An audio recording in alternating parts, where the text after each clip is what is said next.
I always tell my class to do a systems check anytime they're doing any technique. And what I mean by that is just as you're moving through whatever the technique might be, whether it's a sweep, whether it's a pass, whether it's an escape, make sure everything's where it's supposed to be, right? By that I mean my head, my arms, my legs, and you can even break that down to, are my wrists where they're supposed to be? Are my elbows where they're supposed to be? Is my base where it's supposed to be? An easy example of systems checks is basic side control, right? When I'm a white belt, maybe just first learning this technique, I'm just gonna look at it, I'm gonna go, okay, let's see, I know my chest needs to be on his chest. Coach said underhook, definitely have to get this arm under, and then this arm under the head, right? So, boom, I've got my grip here, I'm under his head, I'm under his arm. Oh, that knee needs to be in the hip. Am I in the hip? Yeah, my knee's in the hip, good. Okay, now my leg's back, all right. Chin down on the shoulder, okay. Oh, I need to connect my elbow and knee through his body. That's what else he told me. Oh yeah, shoulder pressure, sink that hip. So that's a simple example of that, like just kind of getting into a position, whether it's a position, a submission, whether it's a pass, but we're just looking at like, are my body parts where they're supposed to be? Is my weight where it's supposed to be?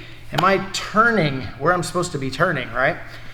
And then as we get better, as we do this more and more, we go from having to really consciously think about each individual thing to just doing it, right? Like never am I going to side control and I'm like, oh, I have to get that underhook. Like it's just instantaneous, boom, I know where everything goes. I've done this a million times over and over, and it's without thought. And that's how we want all of our jiu-jitsu to be, okay? So one easy way to kind of get there is as we're doing these systems checks, we're building from that that step by step to it being instantaneous. So as you guys are drilling techniques, drill it just kind of gradually increasing the speed, right? So I always tell guys, don't do anything faster than you can do it perfectly. If I'm drilling it and I can do it about 20% speed, awesome. Pick it up a little bit, 25%, good, cool. 30%, great.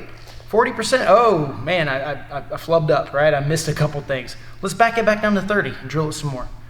Bump it up to 35, now 40. 40, I'm good still? And then we just gradually increase the speed at which we're drilling it perfectly, okay? So I'm gonna say it again, don't do it any faster than you can do it perfectly. And then we will build from that like full-blown, conscious, slow, point-by-point systems check into instantaneous technique applied.